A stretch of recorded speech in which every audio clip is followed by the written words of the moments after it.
Hello दोस्तों, स्वागत है आप सभी का आपके अपने YouTube channel Gautam classes study point पर। जैसा कि आप देख सकते हैं, आज हम 6 अक्टूबर 2023 की डेली न्यूज़ करंट अफेयर जो कि दृष्टि की वेबसाइट से हम लेते हैं इसको, और इसको आज डिस्कस करने वाले हैं हम। 3 दिन से लगातार 2-3 दिन से पिछले 2-3 दिन से लगातार नोबेल पुरस्कार की घोषणा हो रही है। तो आज हम रसायन का नोबेल पुरस्कार है उसके विषय में जानकारी लेंगे। तो बहुत इम्पोर्टेंट यूपीएससी या यूपीपीसीएस में कहीं भी, मतलब अदर पीसीएस में भी, ये जो जानकारियां हैं नोबेल पुरस्कार से संबंधित केवल 2 ही चीज़ें पूछी जाती हैं। या तो मतलब किस व्यक्ति को मिला है, और या फिर वो पूछा जाएगा कि किस लिए, मतलब उसकी किस खोज के लिए मिला है। जैसे भौतिकी का और हमारा उसका रसायन विज्ञान का, ये सब इसीलिए, मतलब विज्ञान की जो तकनीकी जो खोजें होती हैं उन्हीं के लिए, मतलब जो भी प्रदान किया जाता है इनके लिए ही मतलब दिया जाता है। तो आज हम जो एक सूचना होगी आपके मतलब उसके विषय में बेहतर कुछ जानकारी होगी या कुछ फैक्ट होंगे, उसके विषय में जानकारी आपके साथ साझा करेंगे। वो वीडियो के अंत में डिस्कस करेंगे। पहले हम देखते हैं न्यूज़, फिर उसके बाद में। और इसके विषय में जब हम जानकारी लेते हैं तो रसायन विज्ञान में नोबेल पुरस्कार वर्ष 2023 का प्रदान किया गया है किस किस को। तो इसमें सबसे पहले देखते हैं किसके द्वारा दिया जाता है। Royal Swedish academy of sciences ने क्वांटम डॉट्स क्वांटम डॉट्स इसके विषय में जानकारी, मतलब जिन्होंने जुटाई है उनका नाम है मोंगी जी बावेंडी। एक तो ये वैज्ञानिक हैं, दूसरे हैं लुइस ई ब्रूस, और तीसरे वैज्ञानिक हैं हमारे एलेक्सी आई एकिमोव। तो इनको हम कैसे याद कर सकते हैं? इनको हम याद कर सकते हैं जैसे हमारा रसायन के क्षेत्र का है, ठीक है। तो क्वांटम डॉट्स इसको याद कर लीजिए, मतलब इसको तो याद करना पड़ेगा अलग से। और रही बात वैज्ञानिकों की, तो इसको हम कैसे याद कर सकते हैं? अंतिम जो अक्षर हैं, अंतिम अक्षर जो 3 वैज्ञानिक हैं, तीनों नाम जो वैज्ञानिक हैं, देखिए बीच में जो अक्षर है जी ई आई, तीनों में है जी ई आई, और आखिरी अक्षर है बावेंडी ब्रूस एकिमोव। या तो आप एलेक्सी, इनको मतलब फर्स्ट नाम याद कर लीजिए, बावेंडी, एलेक्सी और ब्रूस, ऐसे कर लीजिए, बावेंडी, एलेक्सी, ब्रूस, ऐसे हम याद कर सकते हैं। और यही पूछा जा सकता है पेपर में। और क्योंकि पिछले पेपर में ये पूछा जा चुका है कि मतलब फिजिक्स का और केमिस्ट्री का, दोनों के ही मतलब जो नोबेल पुरस्कार होते हैं इनसे संबंधित जानकारियाँ पूछी जा चुकी हैं। हालांकि अगर आपको देखना है तो इसके बारे में और जानकारी देख सकते हो। नोबेल पुरस्कार विजेताओं का योगदान, मतलब कैसे उनका योगदान क्या है। 1980 के आसपास Alexei Ekimov copper chloride nano कणों के लिए उन्होंने नैनो कणों में जो असामान्य व्यवहार है उसका निरीक्षण करने के लिए उनको, मतलब ये पहले व्यक्ति बने थे। और लुई ब्रूस, उनकी खोज क्या थी, थोड़ी-थोड़ी इसके बारे में जानकारी जुटाना चाहिए, लेकिन बहुत ज़्यादा इसमें डीप पूछता नहीं है। कैडमियम सल्फाइड नैनोकणों से जुड़ी एक खोज करी थी इन्होंने, लुईस ब्रूस ने, और एक्मो की तरह परिवर्तित गुणों के साथ नैनोकणों को बनाने में सक्षम थे। और मोंगी बावेंडी अद्वितीय विशेषताओं वाले नैनो कणों के उत्पादन को तकनीकों को सरल बनाने में महत्वपूर्ण भूमिका निभाई थी, जिन्होंने शुरुआत में लुई ब्रूस के साथ में सहयोग किया था। किसने? बावेंडी ने। तो इसके विषय में विशेष कुछ जानकारी नहीं। नैनो कणों के विशेष गुणों के कारक क्या हैं? सूक्ष्म कणों सूक्ष्म नैनो कणों का अपरंपरागत व्यवहार क्वांटम प्रभावों के उद्भव का परिणाम है, ऐसा इनका एक गुण है। बाकी एक नोट्स के रूप में क्वांटम प्रभाव क्या होता है इसको थोड़ा सा जान लेते हैं।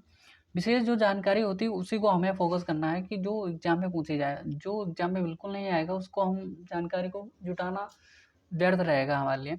और आप लोग कहते हैं कि वीडियो मतलब लंबा भी हो जाता है, तो इसलिए हम शॉर्ट मतलब छोटा वीडियो करने की कोशिश भी करेंगे और पूरी की पूरी न्यूज़ भी कवर करेंगे। क्वांटम सबसे छोटे पैमाने पर पदार्थ और ऊर्जा के मौलिक व्यवहार को संदर्भित करता है जहाँ सैद्धांतिक भौतिकी अब लागू नहीं होती है। अर्थात जहाँ पर क्वांटम लागू होता है, पदार्थ और ऊर्जा के मौलिक व्यवहार को संदर्भित करता है क्वांटम, वहाँ पर अब सैद्धांतिक जो भौतिकी है वो लागू नहीं होती है। एक और फैक्ट है यहाँ पर, क्वांटम प्रौद्योगिकी क्या होती है, इसके बारे में थोड़ा जानना चाहिए क्योंकि ये फैक्ट आपको पूछा जा सकता है, क्योंकि यूपीएससी अलग अलग से और पीसीएस भी अलग अलग से अब उठाने लगे हैं मतलब फैक्ट्स को। जैसे पूछ लेगा कि क्वांटम प्रौद्योगिकी क्या है और निम्नलिखित में से ऑप्शन दे देगा 4, तो उसमें से आपको चूज करना पड़ेगा। ऐसा क्वेश्चन कई बार देखने को मिलता है। तो क्वांटम प्रौद्योगिकी क्या है? क्वांटम प्रौद्योगिकी विभिन्न क्षेत्रों में क्रांति लाने की क्षमता के साथ quantum computing, quantum cryptography, quantum sensor सहित नवीन उपकरण एवं अनुप्रयोग हेतु क्वांटम यांत्रिकी के अद्वितीय गुणों का उपयोग करती है। ये है आपकी क्वांटम प्रौद्योगिकी। ठीक है, इसके बाद में हम जानते हैं मतलब उसके बाद में 2022 का नोबेल किसको मिला, ये सब बहुत ही मुश्किल से ये क्वेश्चन नहीं पूछे जाते हैं। अगला हमारा न्यूज़ है विश्व स्वास्थ्य संगठन की स्पेस 2030 पहल। विश्व स्वास्थ्य संगठन के द्वारा एक पहल चलाई गई है जो दृष्टि दोष से हमारे मतलब जो भी वृद्ध लोग हैं या युवा लोग हैं या मतलब वर्ल्ड वाइड लेवल पर कार्य करता है कौन? विश्व स्वास्थ्य संगठन। तो इसमें एक स्पेक्स 2030 जो स्कीम चलाई है हमारे WHO विश्व स्वास्थ्य संगठन के द्वारा चलाई गई है। इसके विषय में इसका मतलब मुख्य उद्देश्य क्या है, मेन मतलब इनका पर्पज़ क्या है? इसका मेन पर्पज़ ये है कि जो दृष्टिबाधित लोग हैं जिनको कम दिखाई देता है, दूर का दिखाई देता है या पास का दिखाई देता है या चश्मे की जिनको ज़रूरत है, ऐसी समस्याओं के निपटान के लिए विश्व स्तर पर जो WHO है लोगों की स्वास्थ्य की कामना मतलब बेहतर स्वास्थ्य की कामना करता है। वो मतलब विश्व स्तर पर एक जो ये आपकी स्पेक्स 2030 नाम की मतलब जो पहल है इसको किया है, स्टार्ट किया है। तो इसमें क्या है, चर्चा में क्यों है? विश्व भर में लाखों लोग दृष्टि नेत्र दोष की समस्याओं से पीड़ित हैं। इनमें से एक बड़े हिस्से को चश्मे की आवश्यकता है। मतलब विश्व में लगभग 2.2 अरब लोगों को मतलब ये दृष्टि दोष से पीड़ित हैं। भारत में लगभग 10 करोड़ लोग इंडियन दृष्टि दोष से पीड़ित हैं और उनको चश्मे की भी आवश्यकता है और ये पीड़ित हैं। इनमें से एक बड़े हिस्से को चश्मे की आवश्यकता है। निम्न और मध्यम आय वाले देशों में नेत्र देखभाल की सुविधाओं तक पहुंच बड़ी चुनौती है। जो निम्न मध्यम आय वाले देश हैं उनमें से भारत भी एक है। ऐसे देशों में बड़ी संख्या है ऐसे लोगों की जहाँ पर नेत्र मतलब जिन लोगों को नेत्र की समस्या है, उनको कम दिखाई देता है, कहीं पास का या दूर का, कहीं कुछ ऐसी समस्याएं बहुत सारी होती हैं। इस संकट को वर्ष 2021 में 74वीं रिपोर्ट है, 74वीं विश्व स्वास्थ्य सभा जो मतलब WHO की 74वीं सभा है, इसमें जन केंद्रित देखभाल प्रदान करने के लिए स्पेक्स 2030 स्टार्ट करी गई है एक पहल। इस पहल को WHO के द्वारा लीड किया जाएगा और लोगों को जो भी मतलब इससे अपवर्तन दोष से जूझ रहे व्यक्ति इनके निदान हेतु गुणवत्तापूर्ण, सस्ती व जन केंद्रित सेवाओं तक पहुंच प्रदान करी जाएगी मतलब WHO के द्वारा। और इसके मतलब पहुंच को प्रदान करने के लिए कई मिशन को चलाया जाएगा। इसका मिशन अपवर्तन दोष कवरेज 74वीं स्वास्थ्य सभा द्वारा लगभग 2030 के लक्ष्य को प्राप्त किया जाएगा। वर्ष 2030 तक का लक्ष्य रखा गया है। इसमें कई सारे मतलब लोगों को उनकी दृष्टि दोष से संबंधित दवाओं को या चश्मे को मतलब जो भी जानकारी रहेंगी, जो भी सहायता बन सकेगी WHO के द्वारा मुहैया कराई जाएगी। अपवर्तक त्रुटियों के प्रकार मतलब जो अपवर्तक त्रुटियाँ मतलब जो दृष्टि दोष होते हैं उनके प्रकार किस प्रकार के दोष हमारी आंखों में पाए जाते हैं। मायोपिया, निकट दृष्टि दोष, इसको मायोपिया को निकट दृष्टि दोष को ही मायोपिया कहा जाता है। दूर की वस्तुओं को देखने के लिए कठिनाई, स्पष्ट और निकट दृष्टि मतलब स्पष्ट दिखाई देता है। दूर की वस्तुओं को देखने के लिए निकट दृष्टि और प्रकाश का फोकस रेटिना के अग्रभाग में होता है। ये मायोपिया हो गया आपका, हाइपरमेट्रोपिया दूरदृष्टि दोष, निकट की वस्तुओं को देखने में कठिनाई होती है। यहाँ पर देखिए होता क्या है, निकट दृष्टि दोष होता है, जो निकट दृष्टि दोष, ठीक है। तो निकट दृष्टि दोष में जो निकट की वस्तुएं होती हैं तो वो तो दिखाई देती हैं, ठीक है। निकट दृष्टि दोष में निकट की वस्तुएं दिखाई देती हैं लेकिन दूर की नहीं। और जो दूर दृष्टि दोष होता है उसमें दूर की वस्तुएं दिखाई देती हैं लेकिन निकट की वस्तुओं को देखने में समस्या आती है। ये होता है मेन रीजन इसका। तो ये है दूरदृष्टि दोष। और इसके लिए एक शॉर्ट ट्रिक हमने बनाई है, मतलब इसके लिए जैसे इसकी मतलब जो समाधान के लिए लेंस का प्रयोग किया जाता है। जैसे नी अ तो नी आ जब कहेंगे तो निकट अवतल, नी आ का मतलब अवतल, निकट के लिए अवतल लेंस का प्रयोग किया जाता है। और दूर होता है दूर, ठीक है, दूर उत्तल लेंस, ठीक है, उत्तल लेंस से ठीक किया जाता है दूर। जैसे दूर को, जैसे आप कहेंगे कि दूर दृष्टि दोष, तो दू में ऊ आता है, बड़ा ऊ की मात्रा आता है, तो दूर वैसे उत्तल लेंस कह देंगे, ठीक है। प्रेसबायोपिया होती है एक इसी से संबंधित। प्रेसबायोपिया उम्र बढ़ने पर आमतौर पर मध्य आयु वर्ग के लोगों में दृष्टि से संबंधित कई निकट की वस्तुओं को देखने में मतलब समस्याएं पैदा होती हैं लोगों को देखने में। इसको बाइफोकल मतलब दोनों दो दो लेंस, डबल लेंस का उत्तल और अवतल दोनों लेंस इसमें लगाए जाते हैं।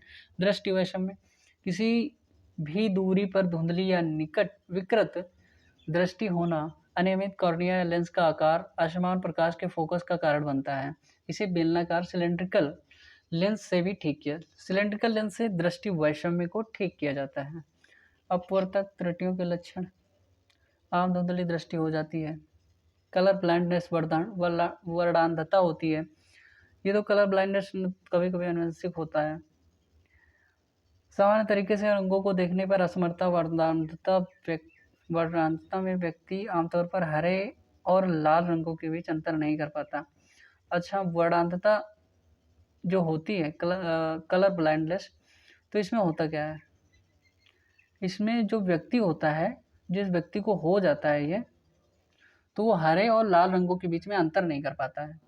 और दूसरा सामान्य लक्षण है नीले और पीले रंग का एक जैसा दिखना, मतलब इसमें नीले और पीले रंग का एक जैसा दिखने का मतलब उसमें भी अंतर नहीं कर पाता, नीला और पीला और हरे और लाल दोनों के बीच में। मोतियाबिंद का व्यक्ति उत्तरोत्तर धुंधला होता है, उत्तल लेंस, ठीक है। और आगे बढ़ते हैं, निकट दृष्टि दोष की चिंताजनक वृद्धि। ये प्रश्न में कम ही पूछे जाएंगे। अच्छा हाँ, मेंस का मतलब प्रश्न देख लेते हैं। भारत में सभी के लिए स्वास्थ्य को प्राप्त करने के लिए समुचित स्थानीय सामुदायिक स्तरीय स्वास्थ्य देखभाल का मध्यक्षेप एक पूर्वापेक्षा है, व्याख्या कीजिए। कह रहे भारत में सभी के लिए स्वास्थ्य को प्राप्त करने के लिए समुचित स्थानीय सामुदायिक स्तरीय स्वास्थ्य देखभाल का एक मध्यक्षेप एक पूर्वापेक्षा है, मतलब पूर्व की अपेक्षा है कि एक जो स्वास्थ्य की देखभाल है स्थानीय स्तर पर ही, सामुदायिक स्तर पर ही, मतलब मध्य पे मतलब पूर्वापेक्षा है कि मतलब पहले से ही लोगों को आशा है कि मतलब स्थानीय स्तर पर ही ठीक हो जाए, ताकि लोगों को बड़े स्तर पर मतलब बड़े हॉस्पिटल्स में जाना ना पड़े। इसके बारे में चर्चा करनी है, इसकी व्याख्या करनी है। अगला हमारा न्यूज़ है, भारत में कामगारों की मौतें। ये कोई विशेष न्यूज़ नहीं है, इसके बारे में सुप्रीम कोर्ट की एक जो समिति बनाई गई थी उसके बारे में, राष्ट्रीय अपराध रिकॉर्ड ब्यूरो, इसमें इसकी रिपोर्ट आई है और इसके द्वारा बताया गया है कि मतलब जो प्राकृतिक और अप्राकृतिक दोनों तरीके से जो हमारे कामगार हैं या जो हमारे जेल में बंद लोग हैं, कारागारों में जो बंद हैं, तो उन लोगों की मौतें अधिक हो रही हैं। इसलिए ये एक न्यूज़ चर्चा का विषय बन गई है। वर्ष 2021 में भारत में भारत में न्यायिक हिरासत में कुल 2116 कैदियों की मौत हुई थी, जिनमें से 90% मामले मौतों का कारण क्या है, प्राकृतिक है। प्राकृतिक कारण जैसे हार्ट अटैक है, कैंसर है, बड़ी बड़ी बीमारियां हो जाती हैं इन सब में, जैसे हृदय रोग, HIV, तपेदिक, कैंसर, ये सारी की सारी बीमारियां हो सकती हैं और इन बीमारियों के कारण लोगों की मौतें हो रही हैं ज़्यादा से ज़्यादा। वर्ष 2016 में वैसे ही 1424 से बढ़कर 2021 में 1879 कैदियों की संख्या वृद्धि हो चुकी है इतनी। आत्महत्या, फांसी, जहर, चोट, मतलब कई सारी समस्याएं भी हैं, इनसे भी मतलब इनकी मौतें हुई हैं। ये यहाँ पर रिपोर्ट दी गई है, इसको आप लोग देख सकते हैं। कॉलरा से, पैरालिसिस से, intestine perforation, drugs, alcohol withdrawal, brain और कैंसर, किडनी, लंग, लिवर, इतनी सारी समस्याएं हैं जिनसे लोग मतलब हार्ट की समस्याएं 27% लगभग 493 लोग हार्ट की समस्या से मतलब एक्सपायर हुए हैं। कारागार में होने वाली मौतों की जांच प्रक्रिया 1993 के बाद हिरासत में हुई मौत की सूचना 24 घंटे के भीतर एनसीआरबी को दी जानी चाहिए। मतलब अगर किसी कारागार में 1993 के बाद ऐसा नियम बनाया गया कि मतलब किसी भी कारागार में अगर किसी भी कैदी की मौत होती है तो 24 घंटे के अंदर एनसीआरबी को खबर दी जानी चाहिए इसकी कि उसके पोस्टमार्टम के लिए कि मतलब किस कारण से कैसे मौत हुई है, और मजिस्ट्रेट से पूछताछ भी करी जाएगी और उसकी पोस्टमार्टम की वीडियोग्राफी भी लोगों को मतलब तैयार करी जाएगी और उसको दिया भी जाना चाहिए। जेल में कैदियों की मृत्यु की समस्या से निपटने हेतु प्रयास। सर्वोच्च न्यायालय ने वर्ष 1996 से कैदियों के स्वास्थ्य और प्रति सामाजिक दायित्व को स्पष्ट किया, क्योंकि वो दोहरी समस्या से पीड़ित हैं। क्योंकि एक तो उनको खाना उतना अच्छा मिलता नहीं है, जेल में खाना लोगों को इतना उतना बेहतर नहीं मिलता है, जबकि जेलों में यहाँ पर जनसंख्या बहुत ज़्यादा है अपने यहाँ पर, मतलब भारत देश में लोगों को इतना उतना मतलब पौष्टिक या कैसा मतलब घर के जैसा खाना नहीं मिल पाता है। जेल का खाना जेल ही के जैसा होता है। तो कैदियों को स्वतंत्र नागरिकों की तरह चिकित्सा विशेषज्ञ तक लाभ नहीं मिलता है इनका, और उनकी स्थितियों के कारण कैदियों को स्वतंत्र नागरिकों की तुलना में अधिक स्वास्थ्य समस्याओं का भी सामना करना पड़ता है। कभी खाना मिलता है, नहीं मिलता है, जेल में कैसा खाना मिलता है। सभी कैदी मतलब एक साथ में रहते हैं और सबको एक तरह का खाना बनता है, एक साथ में खाना बनता है, कई सारी समस्याएँ होती हैं। कभी नमक ज़्यादा, कभी मिर्च ज़्यादा, मतलब कुछ भी हो सकता है वहाँ पे, ज़रूरी नहीं है। किसी को चेक करके खाना नहीं दिया जाता।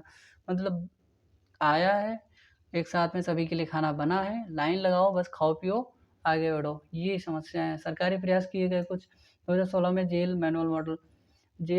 मॉडल जेल मैनुअल, वर्ष 2017 में मानसिक स्वास्थ्य देखभाल अधिनियम, कैदियों के स्वास्थ्य की देखभाल के लिए अधिकार को, ये सब चीज़ें कागज़ी कार्रवाई के लिए होती हैं। सभी जो आधार स्तर पर देखा जाता है ना, तो ये सभी जो योजनाएँ होती हैं, ये भी असफल होती नज़र आती हैं। क्योंकि लोगों को आधार स्तर पर कार्य करने का मौका ही नहीं, मतलब उतना टाइम ही नहीं है। सरकार को ना देखने का टाइम है, ना ही हमारे मतलब जो कर्मचारी हैं उनको देखने का। फिर ऐसा हो नहीं पाता कि मतलब लोगों मतलब जेल में बंद लोग हैं, कैदी, उनकी समस्याओं का समाधान हो सके। आत्महत्या के प्रयासों, जेल में होने वाली मौतों से संबंधित एनएचआरसी की सिफारिशें हैं कुछ। आत्महत्या के प्रयासों को रोकना, कर्मचारियों के लिए मानसिक स्वास्थ्य प्रशिक्षण, नियमित अवलोकन और समर्थन, गेटकीपर मॉडल कार्यान्वयन, व्यसन संबंधी समस्याओं का समाधान, जीवन कौशल शिक्षा संबंधी गतिविधियाँ इत्यादि इत्यादि जो भी है, मतलब खेल कूद की सब कुछ व्यवस्था होनी चाहिए। ये सब मतलब लोगों को व्यायाम करने, पहली बात तो लोगों को जो कारावास में बंद रहते हैं उनको छूट ही बहुत कम मिलती है। कार्य करवाया जाता है अनवांटेड, उनसे कार्य मतलब पता नहीं क्या क्या करवाया जाता है, मतलब हर चीज़, और कार्य उनसे तो करवाया ही जाता है जैसे फ्री का कार्य वैसा, लेकिन लोगों को उतने बेहतर व्यवस्था और खाने पीने की चीज़ें नहीं मिलती वहाँ पर। कारागार में सांख्यिकी संबंधित महत्वपूर्ण तथ्य, कारागारों की संख्या किसी भी एग्जाम में पूछना ज़रूरी नहीं है। और आगे देखते हैं अगली न्यूज़। मसौदा पेटेंट संशोधन नियम द्वारा अनुदान पूर्व विरोध को सीमित करना। मसौदा पेटेंट संशोधन नियम द्वारा अनुदान पूर्व विरोध को सीमित करना, ये है क्या, इसके बारे में जानकारी लेते हैं। प्रीलिम्स के लिए पेटेंट और पेटेंट एवरग्रीनिंग इम्पॉर्टेंट है।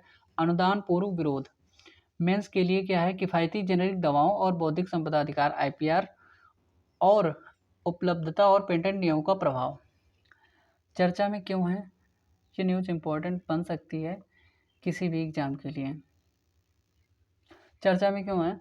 उद्योग संवर्धन और आंतरिक व्यापार विभाग डीपीआईआईटी द्वारा भारत में प्रस्तावित हालिया मसौदे पेटेंट संशोधन नियमों को सस्ती दवाओं और वैक्सीन के संभावित प्रभाव पर चिंताएं बढ़ी हैं। ये नियम अनुदान पूर्व विरोध में बाधा डाल सकते हैं, साथ ही अनुचित पेटेंट विस्तार के खिलाफ गंभीर सुरक्षा और सार्वजनिक स्वास्थ्य हेतु चुनौतियां उत्पन्न कर सकते हैं।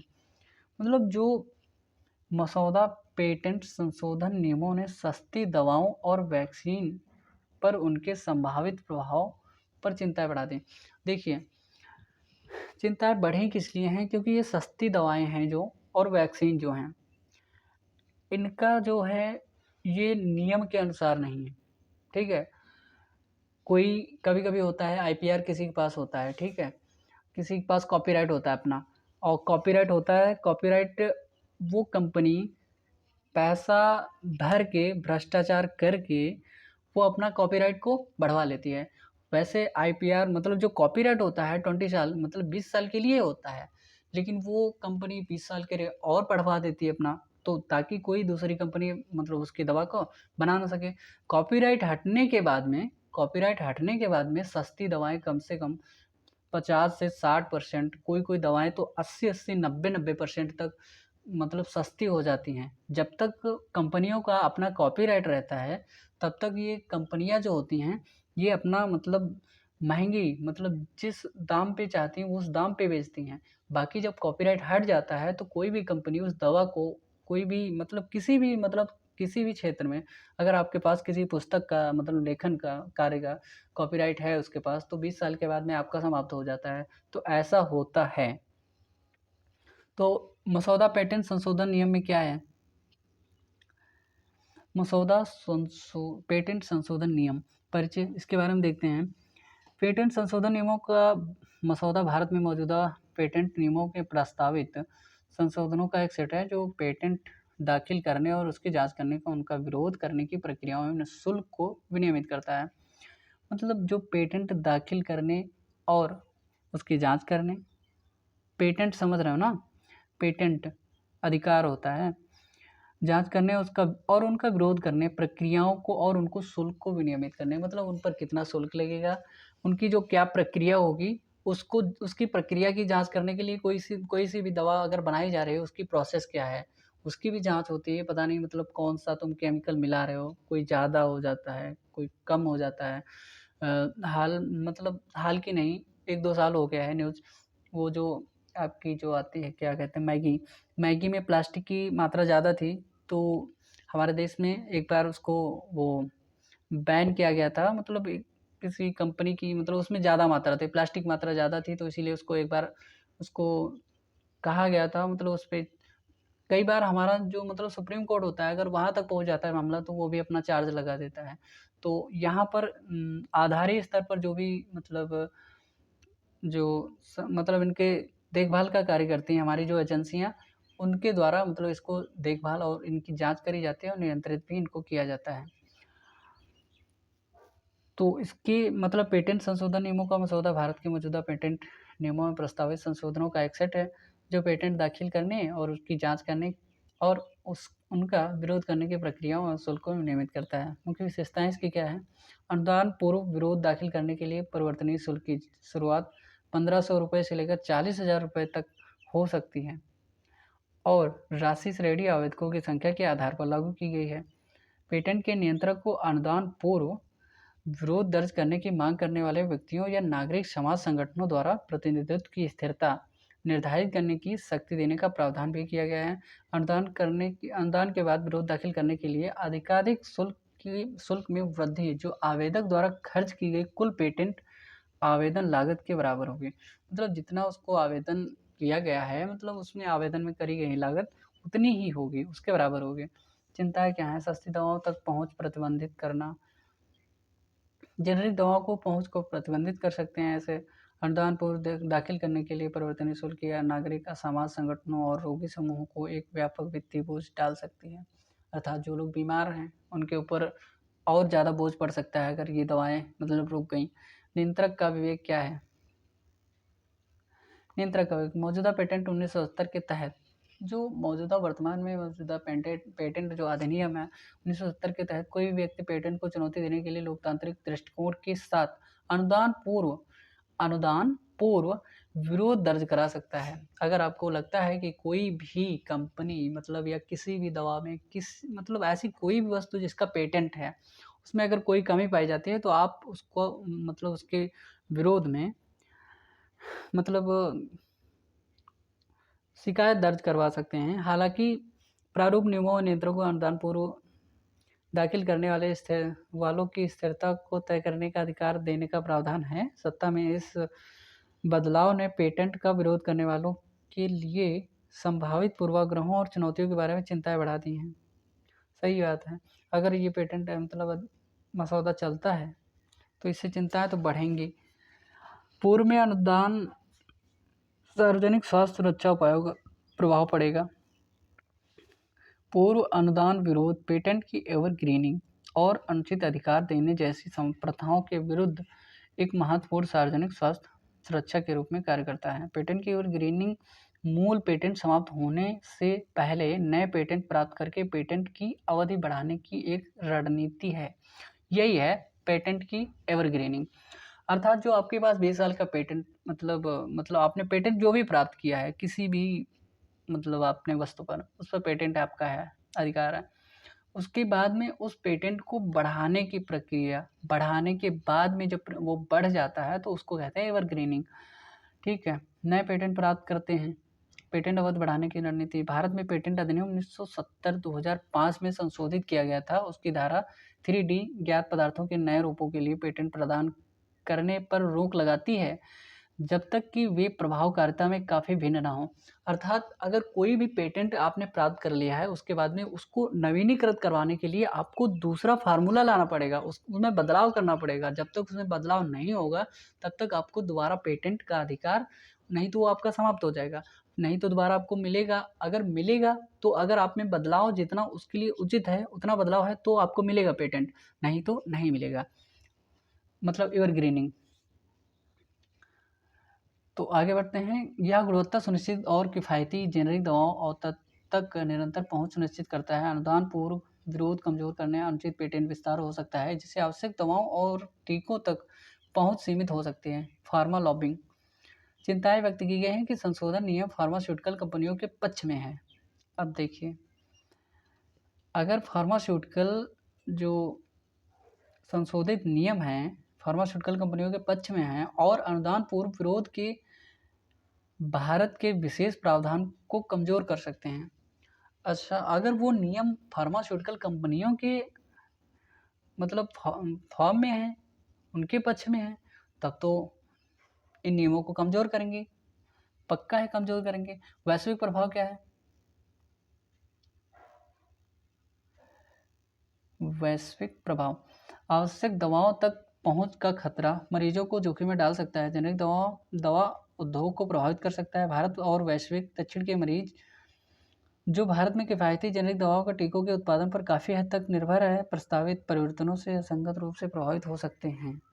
सही बात है। सफल पूर्व अनुदान विरोध के उल्लेखनीय उदाहरण हैं टेनोफोविर डिसप्रॉक्सियल फ्यूमरेट TDF। वर्ष 2006 में डोगी समूहों ने दवा में एक ज्ञात यौगिक के उपयोग के कारण सहारा के TDF पेटेंट का विरोध किया। नेविरापिन बोहरिंगर इंगलहेम के बाल चिकित्सा नेविरापिन पेटेंट को अनुदान पूर्व के विरोध के बाद वर्ष 2008 में अस्वीकार कर दिया गया था क्योंकि यह प्रभावकारिता में महत्वपूर्ण सुधार दिखाने में विफल हो गया था। ये देखिए ग्लीवेक, ये भी ऐसा ही है कि मतलब उनको भी भारत के सर्वोच्च न्यायालय द्वारा अस्वीकृति का सामना करना पड़ा था और कैंसर की दवा था इनकी ग्लीवेक को वर्ष 2013 में। पेटेंट आविष्कार के लिए एक वैधानिक अधिकार है। किसी भी आविष्कार के लिए एक वैधानिक अधिकार है जो किसी व्यक्ति या संस्था को किसी विशेष खोज या नए आइडिया के लिए दिया जाता है। या तो आपका आइडिया हो और या तो आपकी खोज हो, नई खोज हो। या किसी प्रोडक्ट या डिज़ाइन या प्रोसेस के लिए दिया जा सकता है कि जिससे कोई अन्य पेटेंट की नकल ना कर सके। अगर आपके पास पेटेंट है, मान लिया आपने कोई किताब लिखी, उस पर कॉपीराइट या कोई पेंटिंग बनाई आपने, उस पर आपको मिल गया पेटेंट, तो आपकी वो जो पेंटिंग है वो कोई व्यक्ति तब तक नहीं बना सकता जब तक आपका उस पर पेटेंट है। और अगर आपने उसको एवरग्रीन करवा दिया है, उसके बाद में मतलब उसकी जो वैलिडिटी है उसको आपने बढ़वा दिया है, तो और मतलब उसके बाद तक भी कोई वो पेंटिंग नहीं बना सकता, या ना ही कोई उसको बेच सकता है उसको बना करके। अगर कोई बेचता है तो उस पर सरकार एक्शन लेगी अपना।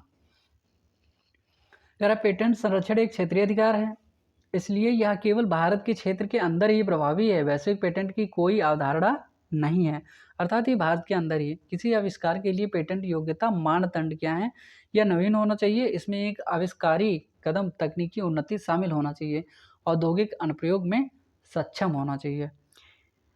पेटेंट प्रदान करने का विरोध। भारतीय पेटेंट अधिनियम 1970 एक व्यक्ति को 2 चरणों में पेटेंट के खिलाफ आपत्तियां दर्ज करने की अनुमति देता है। 2 चरणों में, मतलब आप अगर आपत्ति दर्ज करेंगे तो 2 चरणों में कर पाएंगे। करने की अनुमति देता है अनुदान पूर्व और अनुदान पश्चात। अगर किसी ने अनुदान किया है, मतलब उसका पेटेंट का, ठीक है, उसका हो गया, उसके बाद में भी कर सकते हो। अनुदान करने के बाद, अनुदान करने से पहले भी। विरोध दर्ज करना और विरोध का आधार बताना, दोनों के आधार पर अनुदान पश्चात विरोध।